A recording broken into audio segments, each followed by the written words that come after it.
असं म्हणतात की या पिंपळाच्या झाडाखाली दत्त महाराजांनी पादुका ठेवल्या होत्या आणि पादुका ठेवल्यानंतर ते दिसेनासे झाले. तेच हे पिंपळाचं झाड.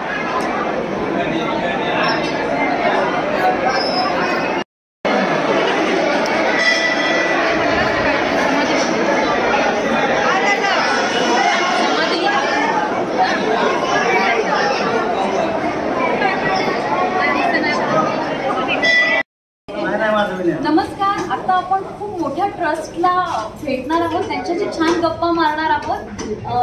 परमपूज्य दादा महाराज गोसावी आदिनाथ नाम संप्रदाय या नावाची ट्रस्ट आहे. यांची मुंबईत पण बऱ्याच ठिकाणी संस्था आहे आणि स्पेशली गाणगापूरमध्ये प्रत्येक पौर्णिमेला काही लोकांसाठी भक्तांसाठी महाप्रसाद आयोजित करतात. दादा तुमचं नाव सांगा. माझं नाव प्रकाश कृष्ण परब आहे. मी उपाध्यक्ष आहे संस्थेचा. हे सेक्रेटरी हे उपतहसीलदार आहे, त्यांचं नाव सुरेश कवडे.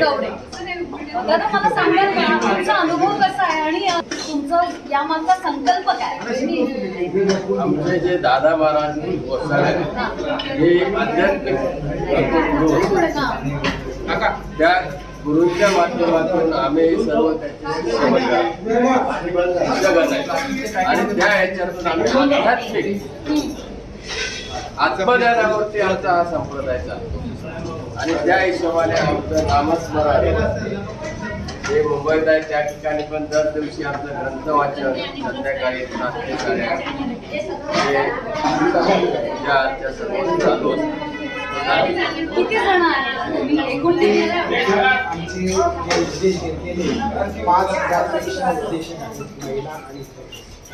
इथे खूप संख्येने महिला बघते. महिलांचा खूप मोठा सहभाग आहे. त्या स्वतः इथे जेवण बनवत आहेत आणि सगळ्यांना जेवण वाढतायत. पण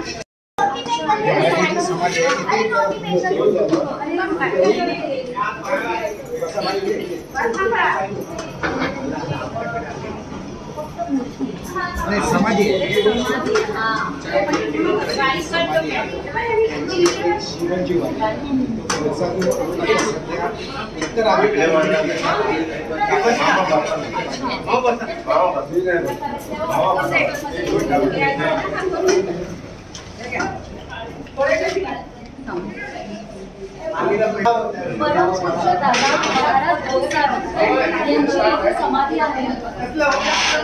खूप छान संकल्प आहे. मस्त आयोजन आहे. कुठल्याच भक्तांना कुठल्याच त्रास नाहीये. घरभरून जेवण आहे इथे. म्हणजे आपण जेव्हा गाणगापूरला येतो तेव्हा हॉटेलमध्ये जेवणापेक्षा मला असं वाटतं की हॉटेलपेक्षा खूप सुंदर जेवण म्हणण्यापेक्षा हा महाप्रसाद म्हणेन मी. तुम्ही सगळ्यांनी नक्की या. दर पौर्णिमेला हे इकडे आयोजन असतं आणि ही संस्था लोकांसाठी आणि भक्तांसाठी नेहमी सतर्क असते. खूप पुण्याचं काम आहे आणि तुमचा हा आशीर्वाद आणि तुमचा हा महाप्रसाद नेहमी आमच्या सगळ्या भक्तांना मिळू दे आणि तुम्हाला सगळ्यांना आमच्या भटकंती संपूर्ण प्रेक्षकांकडून खूप साऱ्या शुभेच्छा आणि आशीर्वाद. थँक्यू.